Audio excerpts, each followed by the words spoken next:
السلام علیکم ورحمۃ اللہ وبرکاتہ۔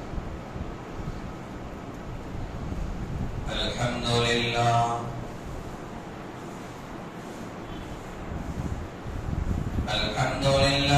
نحمده ونستعینه ونستغفره ونؤمن به ونتوکل علیہ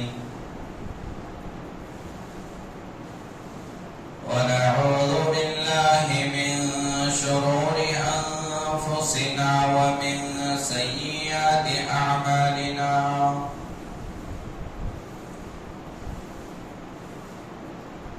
ونعوذ باللہ من شرور انفسنا ومن سیئات اعمالنا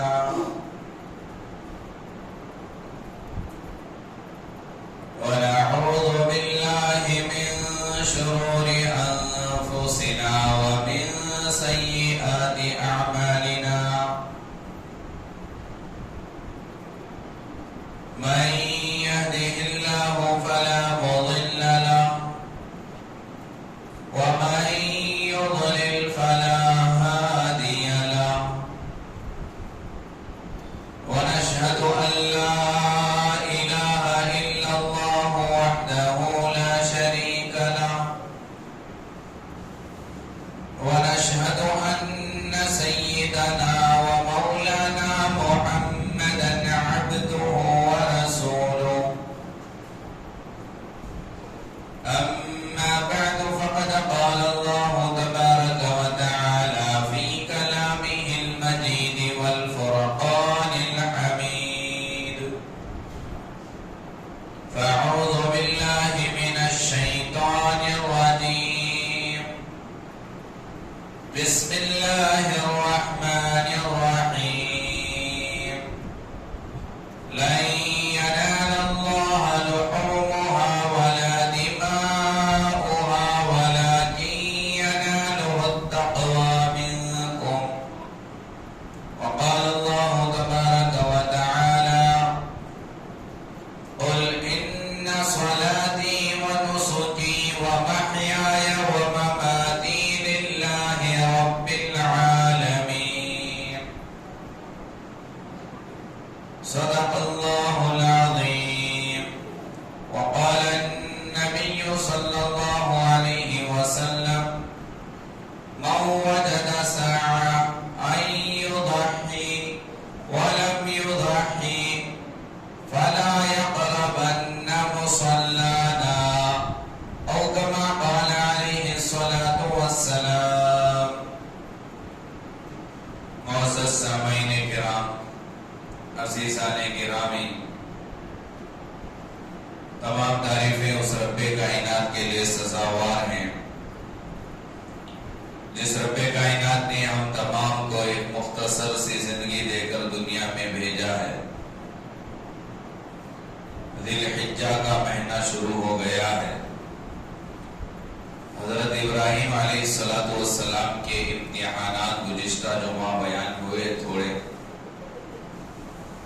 اللہ تبارک و تعالی مختلف امتحانات سیدنا ابراہیم علیہ السلام سے لیا۔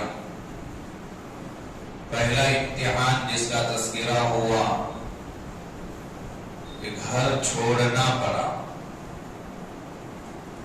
دوسرا امتحان حضرت ابراہیم علیہ السلام کا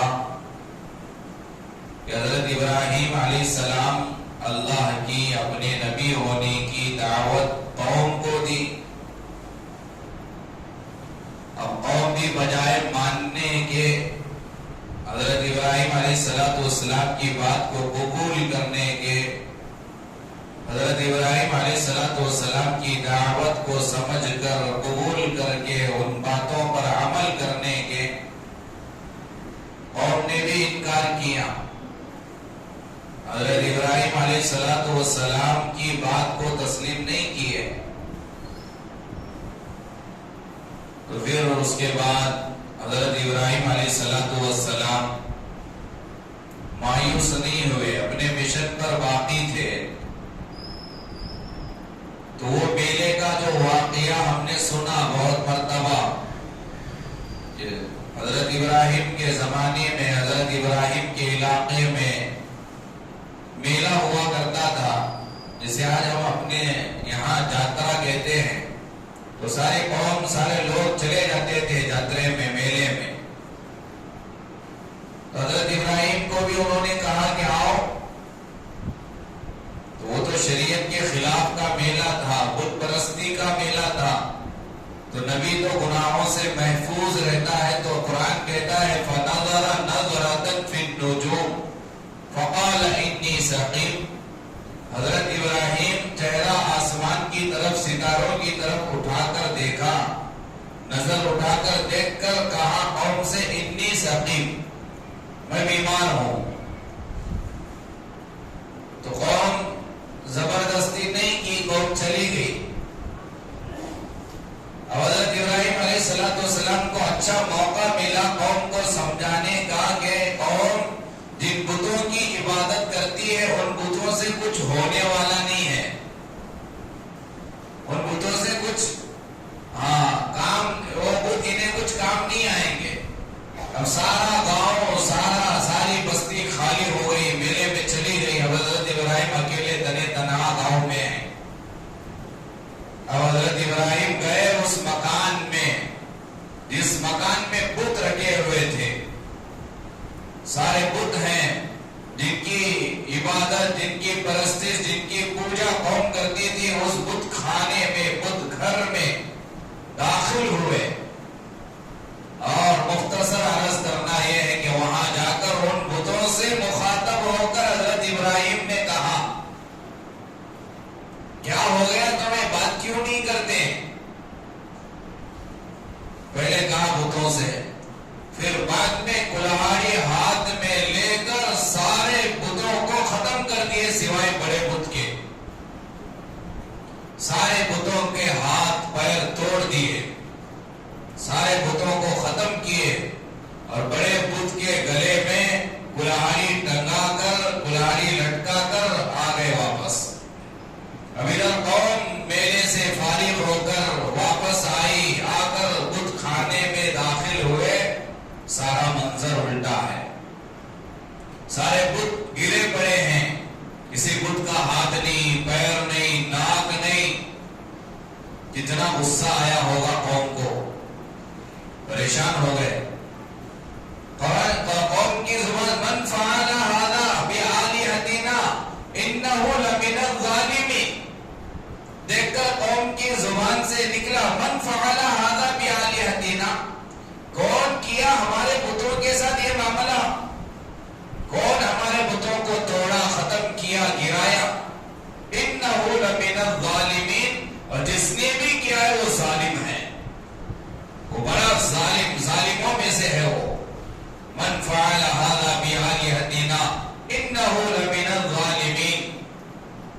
پہلے سے معلوم ہی تھا کہ حضرت ابراہیم بتوں کو مانتے نہیں ہیں، عبادت نہیں کرتے، بتوں کے خلاف بولتے ہیں، بتوں کے ذہنوں میں تھا ہی، اور یہ بھی معلوم تھا کہ وہ میلے میں آئے بھی نہیں تھے، شہر میں، گاؤں میں وہ اکیلے تھے۔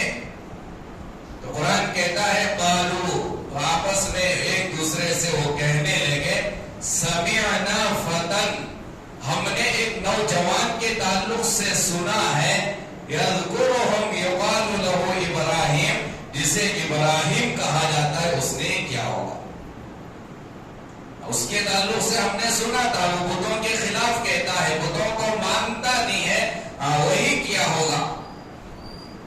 اب حضرت ابراہیم علیہ السلام کو قوم بلائی بت خانے میں، حضرت ابراہیم آئے تو حضرت ابراہیم سے پوچھا اَأَنْتَ فَعَلْتَ هَذَا بِآلِهَتِنَا یا ابراہیم، ابراہیم کیا تم نے ان کے ساتھ یہ معاملہ کیا ہے؟ تو حضرت ابراہیم علیہ السلام کو سمجھانے کا موقع ہاتھ آ گیا، مل گیا، اب سمجھا سکتے تھے حضرت ابراہیم ان بتوں سے کچھ ہونے والا نہیں ہے، کرنے والی ذات وہ اللہ کی ہے۔ تو پوچھا اَأَنْتَ فَعَلْتَ، کیا آپ نے کیا ہمارے بتوں کے ساتھ؟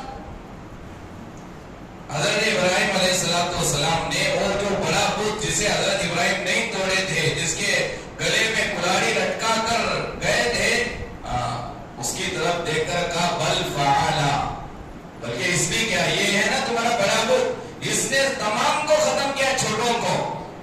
کبیرہم ھذا، یہ جو بڑا ہے، سب سے بڑا بت ہے، اس نے کیا یہ کام کہہ کر آگے کہا فاسألوہم، پوچھو پوچھو اس سے.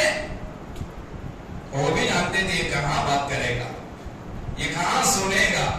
حضرت ابراہیم نے کہا، قرآن کہتا ہے بل فعل ھذا کبیرہم ھذا فاسألوہم، پوچھو پوچھو، سوال کرو. ان کانوا ینطقون، اگر یہ بات کرتے ہیں تو پوچھ کر دیکھو.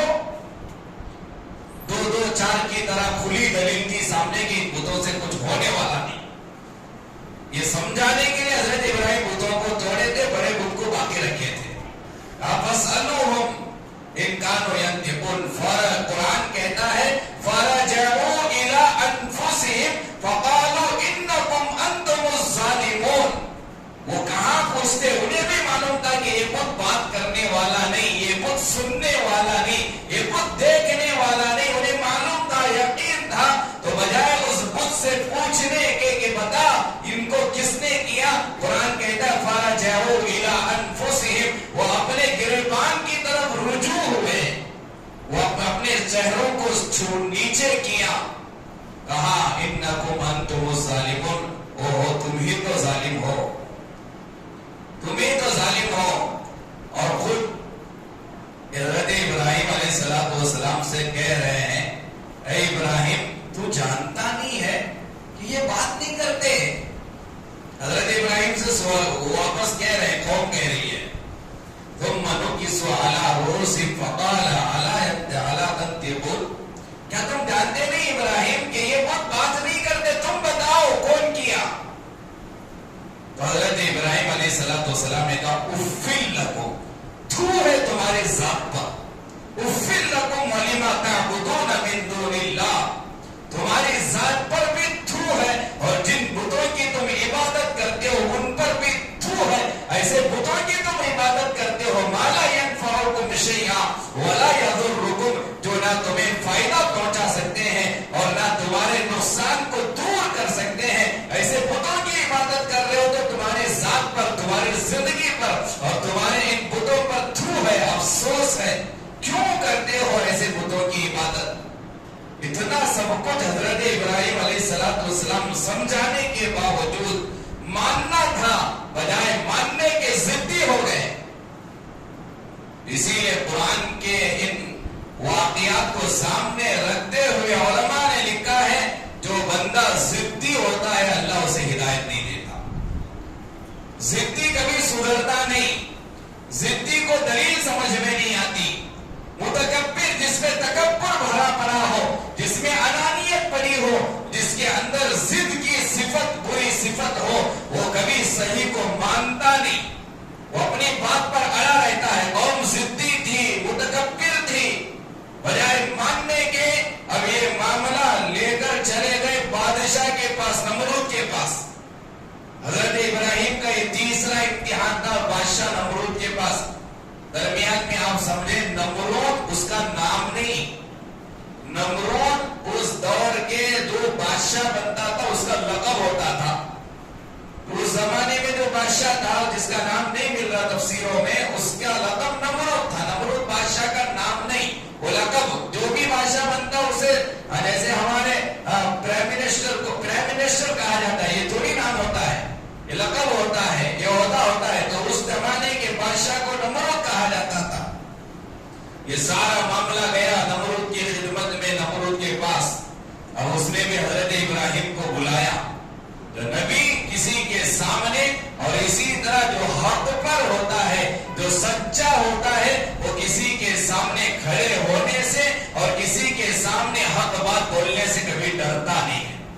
سامنے والا جو بھی ہو، آفیسر ہی کیوں نہ ہو، ایم ایل اے کیوں نہ ہو، بڑا مالدار کروڑوں پتی کیوں نہ ہو، جب وہ صحیح ہے، حق پر ہے، اسے یقین ہے کہ میں صحیح ہوں، وہ کسی کے سامنے کھڑے ہو کر سچ بات بولنے میں، حق بات بولنے میں ڈرتا نہیں ہے. حضرت ابراہیم گئے بادشاہ کی خدمت میں، اور اس زمانے کا بادشاہ ہمارے بادشاہوں کی طرح نہیں. جو بادشاہ ہوتا تھا وہ صرف بادشاہ نہیں، وہ خدا بھی وہ ہوتا تھا. صرف بادشاہ نہیں مانتی تھی قوم، اس زمانے میں جو بادشاہ بنتا تھا وہ بادشاہ کے ساتھ ساتھ قوم کا خدا ہوتا تھا. تو کتنی محبت تھی قوم کے دل میں بادشاہ نمرود کی.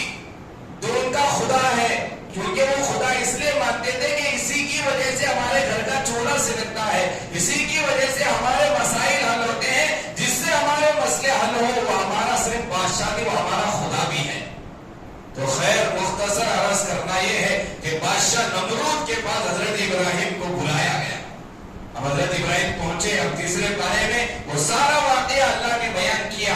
علم ترا, اللہ کے نبی میرے اور آپ کے نبی جناب محمد رسول اللہ صلی اللہ علیہ وسلم سے اللہ کہہ رہا ہے, یہ واقعہ سمجھا رہا ہے. علم ترا, اے میرے محبوب کیا تو نے نہیں دیکھا, کیا تو نے نہیں سنا, الی الذی حاج ابراہیم فی ربہ ان آتاہ اللہ الملک. کہ کیا کیا باتیں ہوئی نمرود اور حضرت ابراہیم کے اللہ نے سمجھایا میرے اور آپ کے نبی کو. حضرت ابراہیم کو بلا کر پوچھا کہ تو کس کی عبادت کرتا ہے. حضرت ابراہیم علیہ السلام نے کہا ربی الذی یحیی و یمیت, میں اس اللہ کی عبادت کرتا ہوں جو اللہ زندگی دیتا ہے, جو اللہ موت دیتا ہے. زندگی دینے کا مالک جو ہے وہ میرا خدا ہے, موت دینے کا مالک جو ہے وہ میرا خدا ہے. ربی الذی یحیی و یمیت. تو فوراً اس نے کہا انا احیی و امیت, تو میں بھی زندگی دیتا ہوں, میں بھی موت دیتا ہوں. یہ کیا بات ہوئی, تو میں بھی خدا ہو گیا. تو کہا اب ایگزامپل دیا, اس نے مثال دی کہ جیل خانے کے 2 قیدیوں کو بلایا بادشاہ حضرت ابراہیم کے سامنے, قوم کے سامنے. 2 آئے قیدی, ایک آزاد تھا, ایک قیدی تھا, ایک مجرم تھا, ایک بے قصور تھا. 2 آ گئے. اب اس بادشاہ نے جو مجرم تھا, جسے سزائے موت دینا طے تھا, جسے پھانسی پہ بندے پہ چڑھانا طے تھا, اس سے کہا کہ جا بھی تو آزاد ہو گیا, جا چلے جا. تو کہتے کس کے لیے موت تھی, میں نے زندگی دی. اور ایک بے قصور معصوم جس کا کوئی گناہ نہیں, جس کا کوئی جرم نہیں, حضرت اس نمرود نے کہا کہ جا اسے پھانسی کے پھندے پہ چڑھاؤ. چڑھا دیا گیا, مر گیا. کہتے موت میں بھی دے رہا ہوں, زندگی میں بھی دے رہا ہوں, تو میں بھی خدا ہو گیا. اب حضرت ابراہیم علیہ السلام اس سے سمجھائے نہیں کہ تیرا زندگی, تیری موت میرے خدا, نہیں سمجھائے. فوراً قرآن کہتا حضرت ابراہیم علیہ السلام نے کہا دوسری دلیل فوراً فَإِنَّ اللَّهَ يَأْتِي بِالشَّمْسِ مِنَ الْمَشْرِقِ فَأْتِ بِهَا مِنَ الْمَغْرِبِ. حضرت ابراہیم نے کہا اچھا تو بھی خدا ہے, میرا خدا وہ ہے جو مشرق سے سورج کو نکالتا ہے. اگر واقعی تو خدا ہے تو مغرب سے سورج نکال کر دکھا. پوچھا حضرت ابراہیم, سوال کیے, ہے خدا, میرا خدا تو روزانہ مشرق سے سورج کو نکالتا ہے, مغرب میں ڈبوتا ہے. واقعی اگر تو خدا ہے تو مشرق کے بجائے مغرب سے نکال کر دکھا. کہاں سے نکالتا؟ قرآن کہتا وَبُهِتَ الَّذِي كَفَرَ. دلیل کہاں ٹوٹ گئی, نامراد ہو گیا, مبہوت ہو گیا. قرآن کی جو مبہوت, شرمندہ ہو گیا. حضرت ابراہیم کے سامنے قوم دیکھ رہی ہے سارا منظر کہ بادشاہ شرمندہ ہو گیا حضرت ابراہیم کی دلیل سن کر. اب یہاں ایک نقطہ آپ سمجھیں. حضرت ابراہیم نے کیا کہا, اگر تو خدا ہے تو بجائے مشرق سے نکالنے کے مغرب سے سورج کو نکال. تو نمرود کے دماغ میں, ذہن میں, عقل میں یہ بات آئی تھی. تفسیریں کہتی ہے کہ آئی تھی کیا, کہ بھئی یہ روزانہ جو سورج مشرق سے نکل رہا ہے یہ تمہارا خدا نہیں, میں نکال رہا ہوں. تیرا خدا اگر دوسرا ہے میرے علاوہ, اللہ کو تو مانتا ہے, تو تیرے خدا کو تو بول کے مشرق کے بجائے مغرب سے نکالے. یہ بول سکتا تھا یہ روزانہ جو مشرق سے نکل کر مغرب میں ڈوبو رہا, یہ تمہارا اللہ نہیں بلکہ کون, میں. تمہارا خدا دوسرا ہے میرے علاوہ, تو تمہارے خدا کو بول کے مغرب سے نکالے. آنے کے باوجود بھی نمرود خاموش ہوا. کیوں؟ کیونکہ نمرود کو بھی یقین تھا میں بولا تو ان لوگوں کو دکھا دیجیے. نمرود کو یقین تھا میں اگر کہہ دوں ابراہیم سے کہ تمہارے خدا سے کہو مشرق کے بجائے مغرب سے سورج نکلے, اور ابراہیم تو نبی ہے اور اللہ اس کا ہی صحیح ہے, میں غلط ہوں جانتا تھا, لیکن نشہ تھا عہدے کا نشہ. مان لیا عہدہ چلا جائے گا, غلام بننا پڑے گا ابراہیم کا. غلام بننا پڑے گا، اس کے قدموں پہ جھکنا پڑے گا، ماننا پڑے گا. لہذا عہدے کی نشے کی وجہ سے بجائے ماننے کے ناکام ہوا. اب قوم بھی ماننا تھا نہیں مانی، بادشاہ بھی ماننا تھا نہیں مانا. اب یہ جو تیسرا امتحان جو بڑا کٹھن امتحان تھا حضرت ابراہیم کا، کہا سارے قوم نے کہا حرقو آگ جلاؤ. ابراہیم کو جلائیں گے، پھینکیں گے آگ میں. اب قرآن کہتا ہے آگے جو جملہ استعمال کیا، قوم نے کہا وَانْصُرُوا آلِهَتَكُمْ. آگ کیوں جلائے؟ ابراہیم کو کیوں ڈالا جائے آگ میں؟ تاکہ تم تمہارے معبودوں کی مدد کرو. تمہارے معبودوں کی، تمہارے خداؤں کی، تمہارے بتوں کی مدد کرنا چاہتے ہو تو قوم اعلان کی پورے علاقے میں، گاؤں میں، شہر میں آگ اکٹھا کرو، لکڑیاں اکٹھا کرو، جلانا ہے ابراہیم کو. یہ آگ جلانا، لکڑیاں اکٹھا کرنا تمہارے معبودوں کی، بتوں کی مدد کرنے کی طرح. یہاں تھوڑا سمجھنے کی بات ہے، معبود بندوں کی مدد کرنا کہ بندے معبود کی مدد کرنا. اللہ بندوں کی مدد کرتا، بندے اللہ کی بھی مدد کرتے.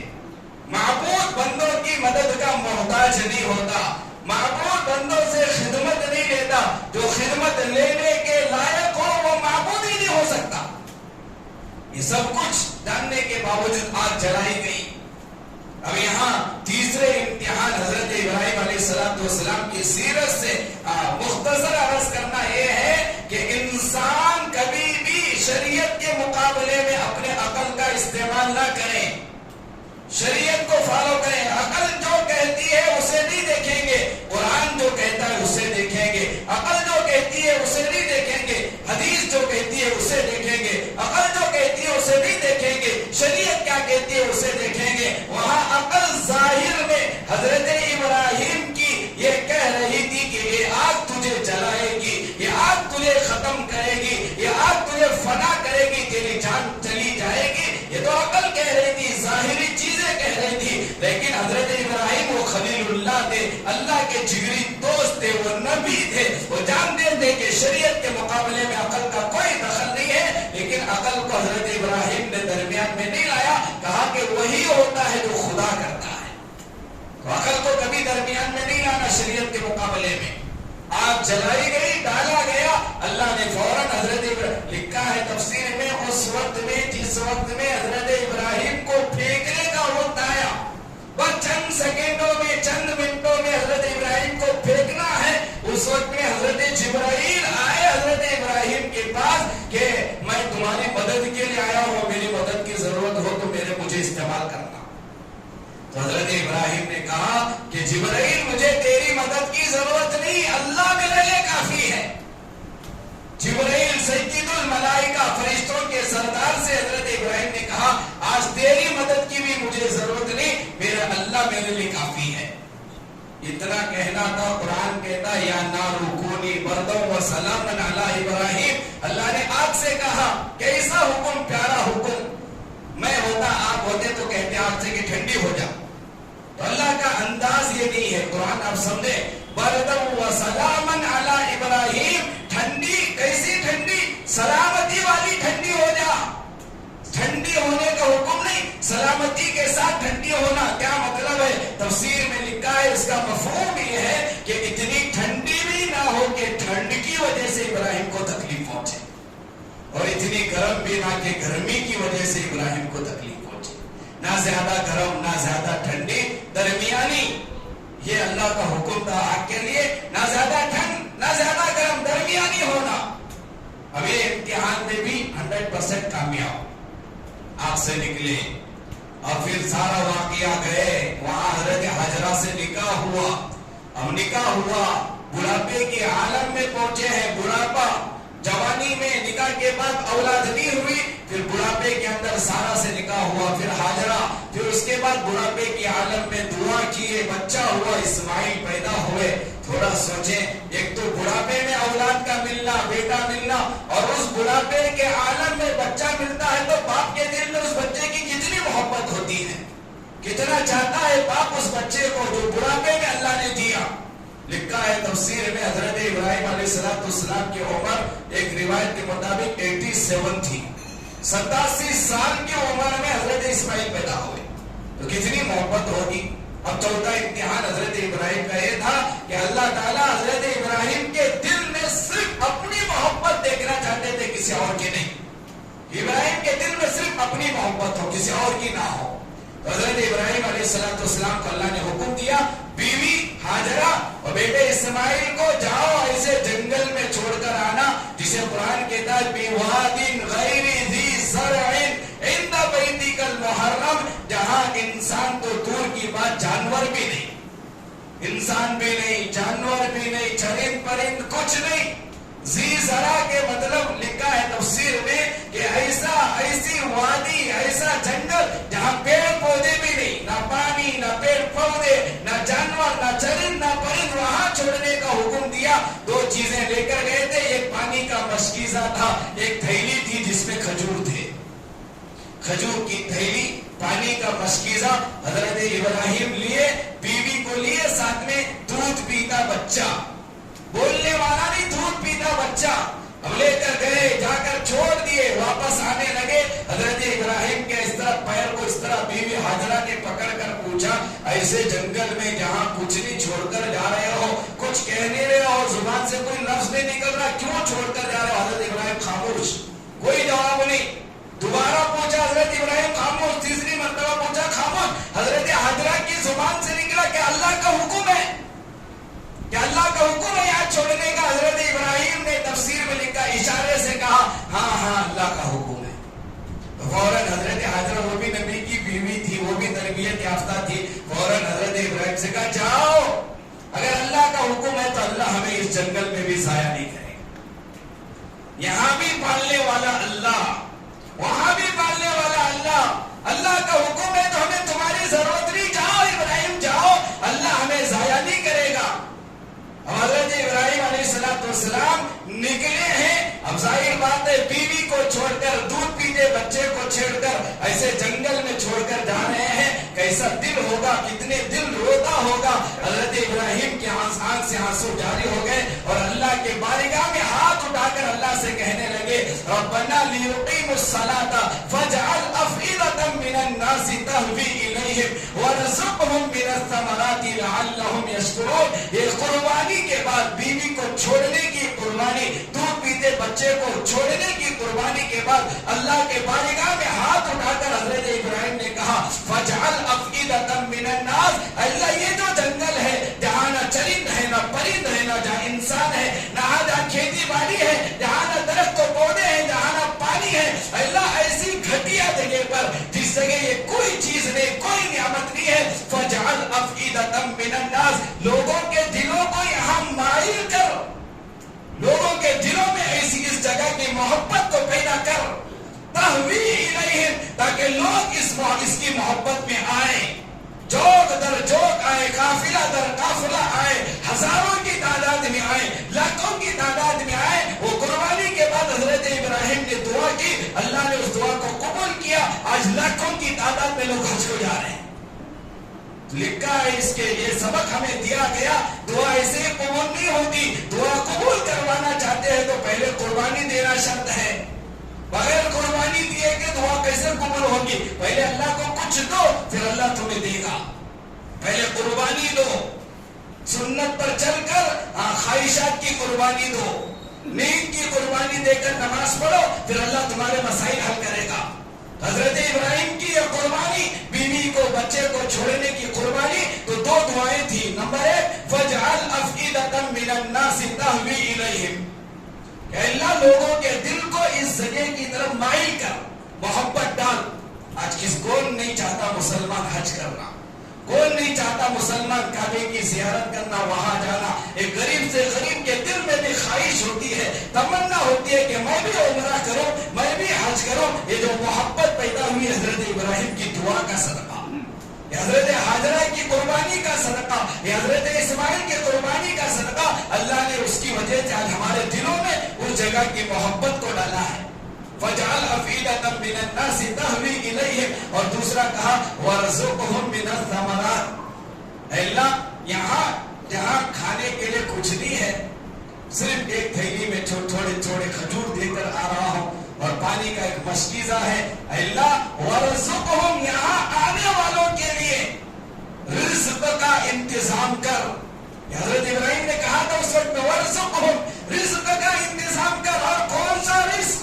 آگے خود حضرت ابراہیم نے کہا من الثمرات پھلوں کے رزق کا انتظام کر.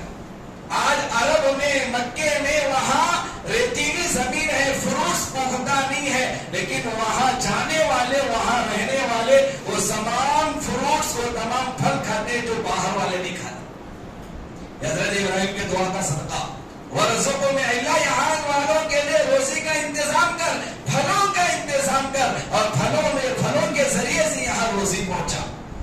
ہزاروں کے کلو ٹنوں سے وہاں لوگ کھجور لے کر جاتے ہیں, لیکن کبھی آپ اخبار میں پیپر میں دیکھا نہیں ہوگا کہ آپ مکے میں کھجور ختم ہو گئے, مدینے میں کھجور ختم ہو گئے.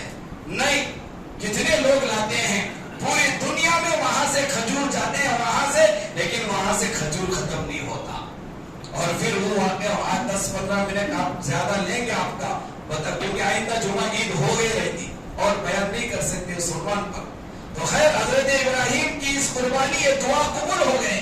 اللہ نے دونوں دعائیں قبول کی. آج ہم دیکھ رہے ہیں وہ دونوں دعاؤں کا نتیجہ کیا ہے. پھر یہاں کھجور جتنے تھے وہ کھائی حضرت ہاجرہ. جب تک کھجور کھاتی تھی پانی پیتی تھی دودھ آتا تھا پستانوں میں. اب ادھر کھجور ختم, مشکیزے سے پانی ختم, ظاہر بات ہے پیٹ خالی ہے ماں کا, تو پستان سے دودھ کیسے آئے گا. اب حضرت اسماعیل کہاں سے دودھ پئیں گے؟ تڑپنا شروع. جب بچہ روتا ہے تڑپتا ہے, ماں کا دل دکھتا ہے, ماں تڑپتی ہے کہ بچے کو کیا کھلاؤ. میں بھوکی ہوں چلے گا لیکن بچہ بھوکا نہ رہے, میں پیاسی ہوں چلے گا بچہ پیاسا نہ رہے. اب تڑپی, کبھی پہاڑ ادھر صفا کا پہاڑ ادھر مروہ کا پہاڑ. حضرت اسماعیل کو نیچے رکھا پانی کی تلاش کے لیے, کبھی صفا کے پہاڑی کی طرف دوڑتی ہے وہاں پانی نظر نہیں آتا, کبھی ادھر دوڑتی ہے مروہ کی طرف پانی نظر نہیں آتا. اب دوڑ رہی ہے, ماں تڑپ رہی ہے. کون؟ ایک ماں تڑپتی ہے. کتاب میں لکھا ہے اللہ انہونی کو ہولی کر کے دکھاتا ہے.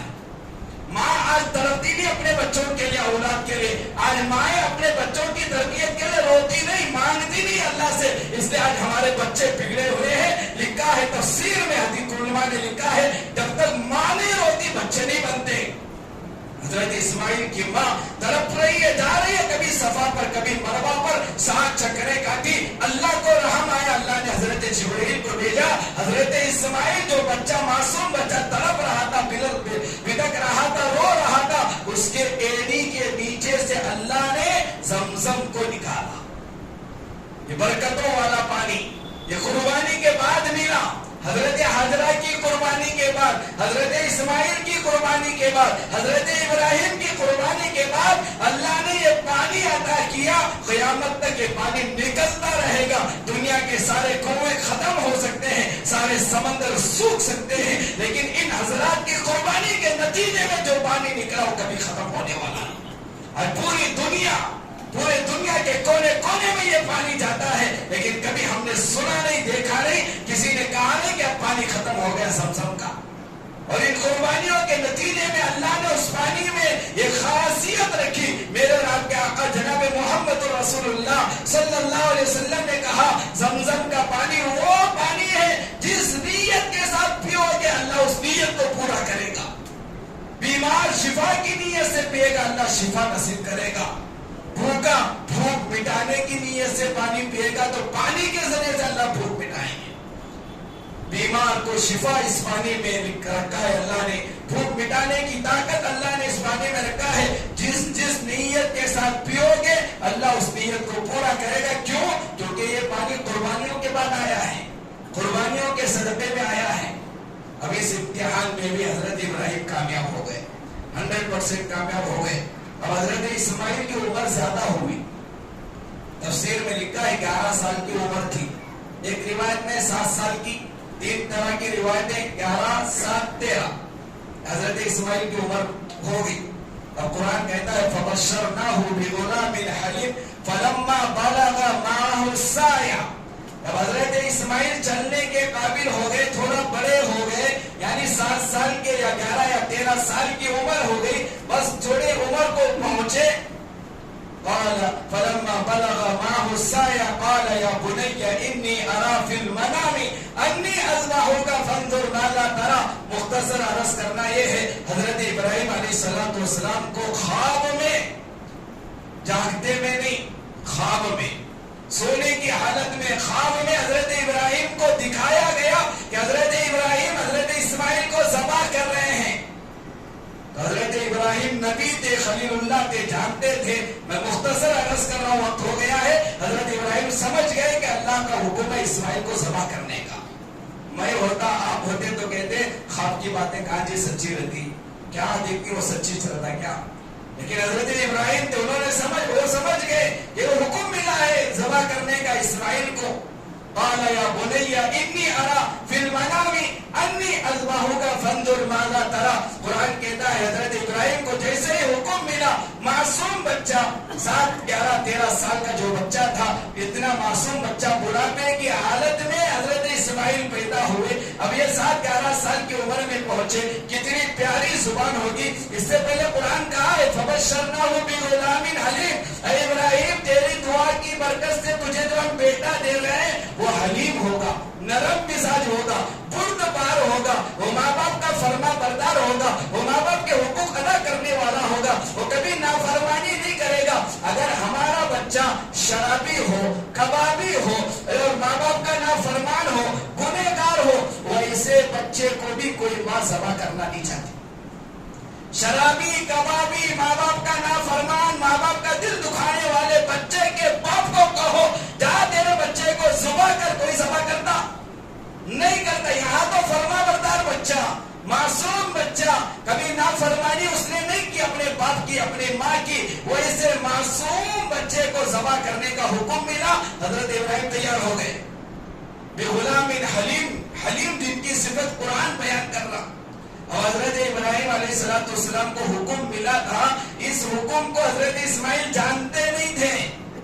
حضرت ابراہیم چاہتے تو بغیر بتائے کے، بغیر اطلاع کیے کے خود لے کر جا کر پیر ہاتھ باندھ کر ذبح کر سکتے تھے. حکم ملا تھا کر سکتے تھے. لیکن قرآن کہتا یا بنیا. حضرت ابراہیم نہیں کیے ایسا، خود نہیں باندھے ہاتھ پیر، اطلاع نہیں کیا، ایسا نہیں ہے. قرآن کہتا حضرت ابراہیم نے اسماعیل کو بلایا اور کیا پیارے انداز سے بیٹے سے بات کی ہے. قرآن کہتا ہے یا بنیا، اے میرے لختے جگر. ایک ہوتا یا ابنی، ابن ان کے معنی بیٹا، لیکن حضرت ابراہیم بیٹے نہیں کہا، وہ بنیا کہا. بنیا کے کیا معنی ہے عربی میں؟ بنیا کے معنی جس طرح باپ کے دل میں بیٹے کی محبت بہت زیادہ ہوتی ہے تو باپ بیٹے کو بیٹا نہیں بولتے، نام نہیں لیتے، کہتے اے میرے لختے جگر، اے میرے چاند کے ٹکڑے. جو ہم الفاظ استعمال کرتے ہیں وہ پیارا لفظ استعمال جو ہماری زبان میں ہوتا ہے، اس طرح حضرت ابراہیم نے کہا یا بنیا، اے میرے لختے جگر، اے میرے چاند کے ٹکڑے، ایسا پیارا لفظ انی ارا فی المنام. اور کہہ رہے ہیں حضرت ابراہیم بیٹے میں نے خواب میں دیکھا ہے انی اذبحک کہ میں تجھے ذبح کر رہا ہوں. چاکلیٹ دے رہا ہوں نہیں بھائی، کیا ہے جملہ سمجھو. کیسا ماحول ہوگا اس زمانے میں، کیسا منظر ہوگا. آج 10,000 12,000 دے کر ایک بکرا خریدنے کی طاقت ہونے کے باوجود ہم قربانی نہیں دے رہے. وہاں تو بیٹے کو ذبح کرنے کا حکم. کیسی قربانی؟ آج 4,000 دے کر، 1,900 دے کر، 20,000 دے کر آج ہمیں جانور ذبح کرنا. اللہ سب کچھ دیا پھر بھی نہیں کر رہے، حکم نہیں مان رہے اللہ کا. تھوڑی نیند کی قربانی دے کر ہم نماز کے لیے نہیں جاگ رہے، تھوڑی قربانی دے کر آج ہم داڑھی نہیں چھوڑ رہے. آج ہمیں ٹوپی ڈالنے میں شرم آتی ہے، جبہ پہننے میں شرم آتی ہے، نماز کے لیے مسجد آنے کے لیے ہمارے پاس وقت نہیں ہے. وہاں کیا قربانی تھی. حضرت ابراہیم باپ بوڑھا ہے اور بیٹا معصوم ہے، 7 سال کا ہے. اور حضرت ابراہیم کے دل میں بیٹے کی بڑی محبت ہے. محبت میں کہے بیٹا انی ارا فی المنام، میں نے خواب میں دیکھا ہے انی اذبحک کہ میں تجھے ذبح کر رہا ہوں، تجھے میں ذبح کر رہا ہوں. فانظر ماذا ترى، بیٹے میں تو یہ دیکھا ہوں، مجھے ذبح کرنا ہے، تھوڑا مجھے بتا تیری کیا رائے ہے، کیا میں اس کام کو کروں. حضرت ابراہیم مشورہ کر رہے ہیں، بول رہے ہیں بیٹے سے. اور حضرت اسماعیل اگر نہیں مانتے، نہیں ابا نہیں مانتی کیا میرے جان سے ذبح کر دیں کیا، تو پھر بھی حضرت ابراہیم کرتے تھے. لیکن وہ بھی اسماعیل تھے، آگے چل کر نبی بننے والے تھے، نبی کے پوچھا. پوچھنے کی کیا ضرورت تھی؟ سوال کیا ضرورت تھی پوچھنے کی؟ معصوم بچے کو ہاتھ پیر باندھ کر ذبح کر دینا تھا. تو تفسیر میں لکھا ہے حضرت ابراہیم اس لیے پوچھے کہ کیونکہ حضرت اسماعیل کو حضرت اسماعیل راضی ہوں گے. حضرت ابراہیم جانتے تھے. اور پوچھنے کی وجہ یہ تھی میرا بیٹا اگر خوشی سے راضی ہو گیا اس قربانی کے ثواب میں جو میرا حصہ ہے اللہ میرے بیٹے اسماعیل کو بھی دے دے, دونوں کو مل جائے. کیونکہ میں بھی خدا اللہ کے حکم سے راضی ہو کر اس کام کو کرنے کے لیے تیار ہوا اور میرا بیٹا بھی تیار ہوا. ہم دونوں تیار ہیں اور اللہ دونوں کی قربانی کو قبول کرے, دونوں کو برابر ثواب عطا کرے. اس لیے حضرت اسماعیل سے حضرت ابراہیم نے پوچھا فانظر ماذا ترى, بتا تیری کیا رائے ہے؟ قال, حضرت اسماعیل نے کہا یا ابتی. باپ کا جو انداز تھا سوال کا, جواب کا انداز بھی بیٹے کا اب سمجھو. جیسے باپ نے کہا تھا اے میرے لختے جگر, اے میرے پیارے بیٹے, ابا سے بیٹے نے بھی کہا یا ابتی. ابتی کے ترجمہ بھی عربی میں یہی آتا کہ باپ کو پیار سے جو پکارا جاتا ہے اسی پیارا انداز سے کہا اے میرے ابو جان افعل ما تؤمر, آپ وہ سب کرو جو کچھ تمہیں اللہ نے حکم دیا. فوراً کہا جو کرنا ہے کرو, جو کچھ آپ کو حکم ملا کرو. ستجدونی انشاءاللہ من الصابرین, کیونکہ یہاں ذبح ہونا ہے, یہاں گلے پر چھری چلے گی, ذبح ہونا ہے, جان کی قربانی دینا ہے. میں معصوم ہوں, چھوٹا ہوں. حضرت ابراہیم نے کہا انشاءاللہ, میرے اندر طاقت نہیں ہے, میرے اندر وہ کمال نہیں ہے, اگر اللہ چاہے گا تو میں صبر کرنے والوں میں سے ہو جاؤں گا. یہ کہا میں صبر کرنے والوں میں سے ہو جاؤں گا, میری طاقت کی وجہ سے نہیں, میری ہمت کی وجہ سے نہیں, اللہ کے حکم کی وجہ سے, اللہ کی قدرت کی وجہ سے. اللہ کی چاہت اگر ہے تو پھر میں بھی صبر کرنے والوں میں سے ہوں گا. مطلب یہ کہ میں اکیلا نہیں, میرے علاوہ بہت سارے دیندار آئے, بہت سارے اللہ والے آئے جنہوں نے قربانی دی اور قربانی پر صبر کیے, انہی صبر کرنے والوں میں سے میں بھی ایک صبر کرنے والا ہو جاؤں گا. ستجدونی انشاءاللہ من الصابرین. یہ سارا واقعہ ہوا. حضرت ابراہیم کو جو خواب میں آیا, حضرت ابراہیم گھر سے نکلے, ہاجرہ کو اطلاع نہیں تھی, وہاں شیطان آیا, بہکایا. حضرت ہاجرہ قبول نہیں کی, پھر حضرت ابراہیم کو بہکایا شیطان نے, وہاں انہوں نے بھی شیطان کی بات کو نہیں مانا. اسماعیل کو کہا, بہکایا, اسماعیل نے بھی نہیں مانا. یہ سارا منظر ہوا. اب تفسیر میں بہت ساری باتیں لکھی گئی ہے. حضرت ابراہیم حضرت اسماعیل علیہ السلام کو ذبح کرنے کے لیے جب لٹایا تو حضرت اسماعیل نے, معصوم بچہ ہے, تھوڑا سوچو, حضرت اسماعیل نے اپنے ابا, امام راضی نے یہ بات لکھی ہے, اپنے ابا ابراہیم سے دو باتیں کہی. ابا سے دو باتیں کہی, ابا اب تھوڑی دیر میں ذبح ہو جاؤں گا, میری جان نکل جائے گی, لہذا میں دو باتیں تمہیں کہتا ہوں.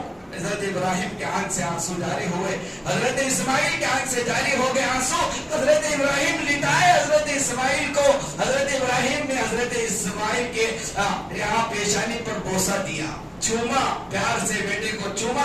حضرت اسماعیل آخری وقت میں کہا دو باتیں میں کہوں گا. پوچھا کیا باتیں؟ سب سے پہلی بات یہ, ابا جب آپ مجھے ذبح کرنے لگو گے میرے دامن, میرے کپڑے کو سمیٹنا تاکہ میرے کپڑوں پر میرا زیادہ خون نہ لگے, اور یہ خون میری ماں ہاجرہ دیکھے تو اس کا دل ٹوٹ جائے گا, لہذا میرے کپڑے کو سمیٹنا.